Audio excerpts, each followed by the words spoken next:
जी, निगरान वज़ीर मादनियात खुदा बशमरी ने कहा है कि मादनियात में से अगर सिंध को 30% हिस्सा दिया जाए तो सिंध मालामाल हो जाए।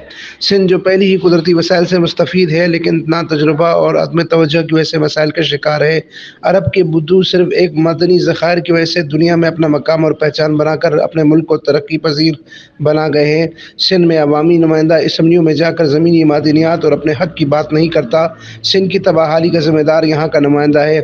जब तक आईनी के तहत अपने हक़ को हासिल नहीं किया जाएगा, वसाइल और मसाइल सिंध का मुकद्दर रहेगी।